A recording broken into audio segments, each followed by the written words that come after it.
두 번째 이제 우리가 9월달 소비자 물가가 발표가 됐잖아요. 소비자 물가를 제가 이제 소개하는 이유는요. 이게 이제 결국은 뭐냐면은 우리 이제 금리 인상, 금리 수준을 그러니까 우리가 어떻게 결정할 것인가의 문제와 관련돼 있기 때문에 그렇습니다. 그렇기 때문에 이제 들여다보는 겁니다. 그렇지 않다면 이게 그러니까는 살펴볼 필요가 없는 주제인데요. 제가 이제 부제목으로 보다 선명해졌다 인플레 성격이 이런 얘기 했는데요. 이 이유는 뭐냐면은 자 지난주인가요? 지난주에 제가 가면서 우리나라 인플레이션은 미국과 굉장히 비슷하다 그런 얘기 했잖아요. 유럽보다는 미국과 비슷하다는 얘기 했잖아요. 제가 당시에 미국, 한국, 독일을 비교한 이 그림을 제가 소개를 한 적이 있었죠.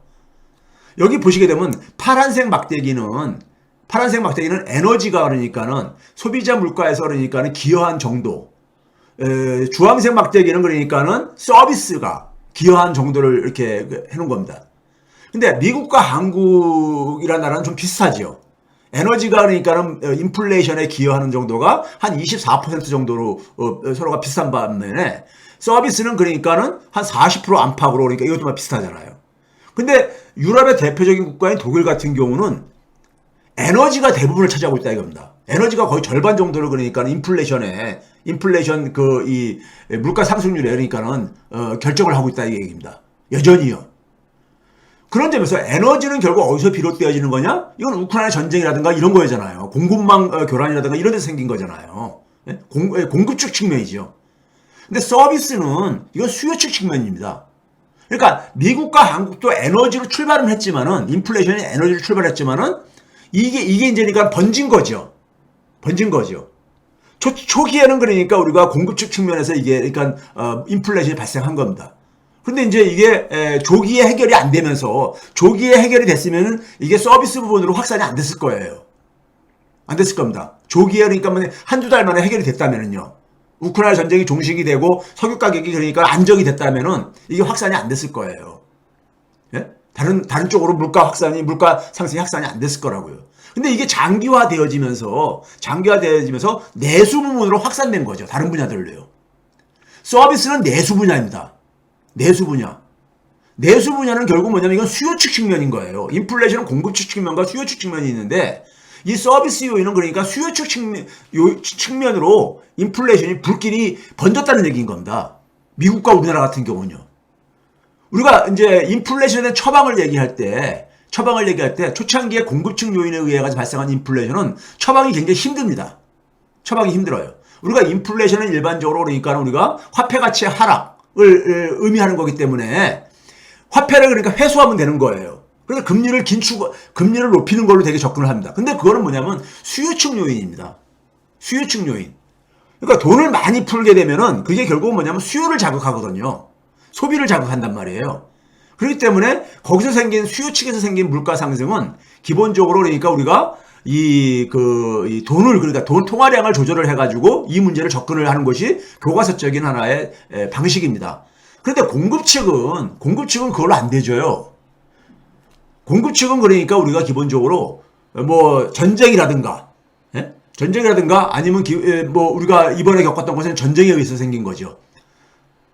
아니면 어떤 하나의 우리가 70대처럼 그러니까 우리가 달러 통화 시스템에 그러니까 어떤 하나의 붕괴 이걸로 그러니까 생긴 거라든가 이런 요인이 있었을 때는 그러니까 이것은 금리 인상 가지고 해결하려면은 굉장히 힘듭니다. 굉장히 힘들어요. 그래서 70년대 80년대 초까지 금리를 굉장히 많이 올렸었던 거예요. 이게 공급측 측면이었기 때문에. 근데 공급측 측면에 우리가 모든 문제는 원인을 해결하면 되는 거잖아요. 그러면 이번에 그러니까 우리가 초창기에 인플레이션의 원인은 뭐였었습니까? 전쟁이었었습니다. 그럼 전쟁을 종식시키는 게 해법이었던 거예요. 근데 전쟁 종식을 못하다 보니까 그게 이제 확산된 거예요. 내수 쪽으로. 그러면서 수요측 요인으로 이게 번진 거죠. 수요측 요인으로 일단 인플레이션이 미국과 한국은 번진 게 확인되잖아요. 그러면 그 다음에 뭘 해야 되느냐? 긴축으로 접근할 수밖에 없어요. 왜? 서비스 분야에서 우리가 외식을 한다 할 때 사람들이 그러니까 예를 들어서 이 긴축을 하게 되면은 통화량을 줄이게 되면 소비를 줄이려고 할 게 아닙니까? 네? 소비를요. 그런 점에서 이제 그러니까는 미국과 한국은 빠른 금리 인상이 그러니까 필요하다는 것이고요. 접근이 지금 시점에서는 초창기에는 그러니까는 우크라이나 전쟁의 종식이 그러니까는 해법이었었어요. 공급 측면 요인이었기 때문에.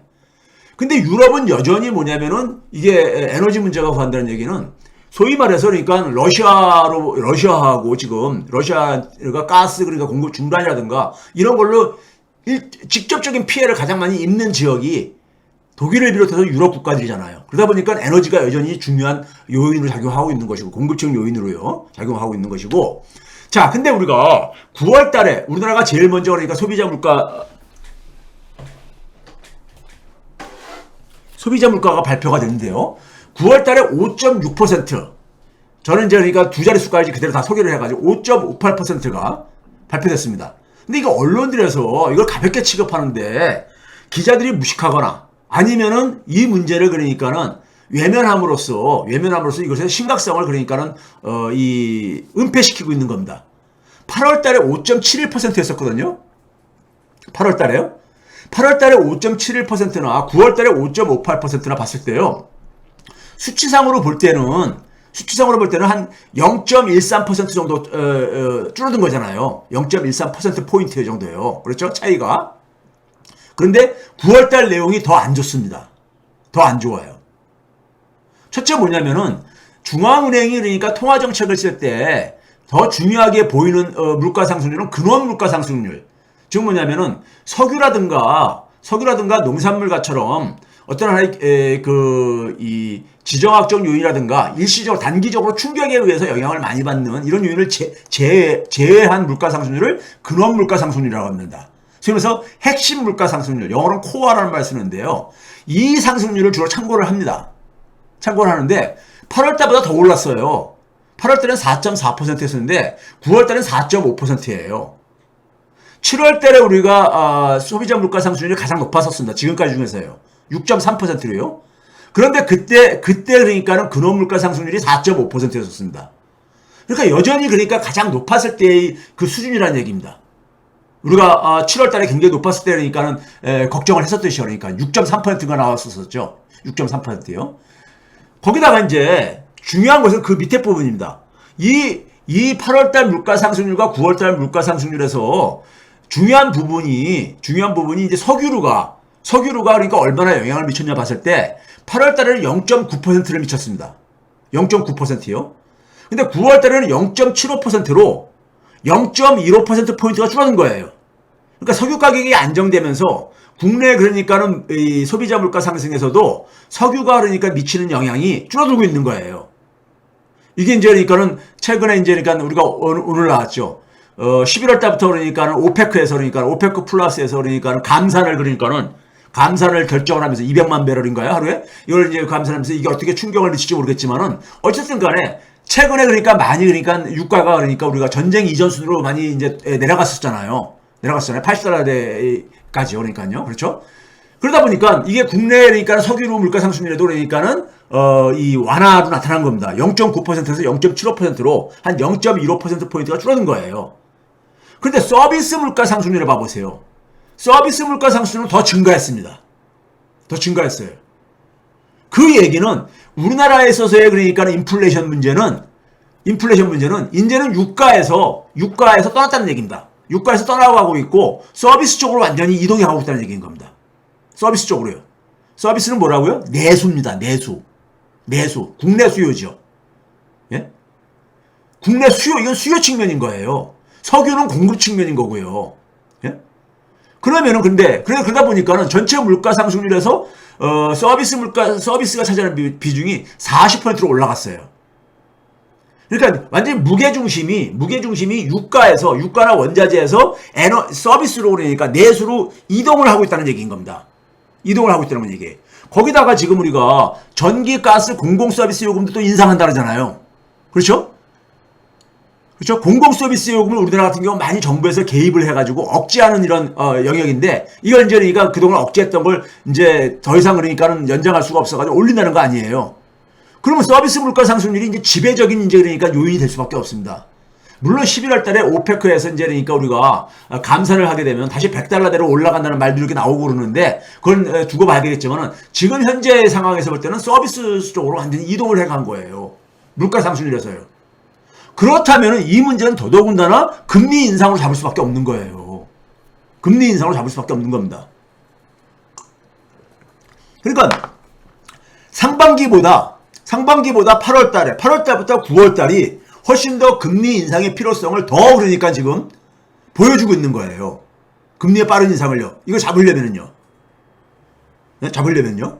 우리 상황이 지금 그렇게 변해가고 있다는 얘기인 겁니다. 네? 이거 잡으려면요. 그러다 보니까는 이창용 그 총재도 한국은행 이창용 총재도 당 5 내지 6% 그러니까 높은 이 물가 상승률이 당분간 계속해서 지속할 것, 장기간 지속될 것 같다. 이런 얘기 하는 거잖아요. 왜? 금리 인상을 그러니까 이렇게 더디게 해가지고는 이게 잡히기가 쉽지가 않거든요. 쉽지가 않습니다. 네? 굉장히 강한 충격을 줘야 되는데 강한 충격을 주려니 뭐가 걱정이 됩니까요? 추경호 말 맞다나 경기라든가 그다음에 가계부채가 격정되고 하니까 못 올리고 있는 거잖아요. 그렇죠? 그런 상황이라는 겁니다. 이 9월달 소비자 물가의 의미는 8월달보다 저는 내용적으로 더 나빠졌다고 봅니다. 내용적으로. 왜? 근원 물가 상승률이 더 올라갔고요.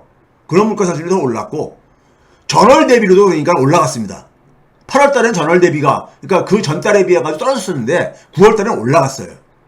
전월 대비도요. 그러니까 근원 물가 상승률이 올라갔고 더군다나 서비스 물가 상승률의 기여도가 더 높아졌다는 거. 절대적으로나 상대적으로나 높아졌다는 거. 그러다 보니까는 금리 인상의 빠른 인상은 더 필요해졌다는 거. 이게 굉장히 우리한테 부담스러운 거잖아요. 우리 경제에서는요. 그걸 의미한다는 점에서 9월 소비자 물가는 이거는 우리가 좀 깊이 우리가 의미를 새겨봐야 될 점인 겁니다.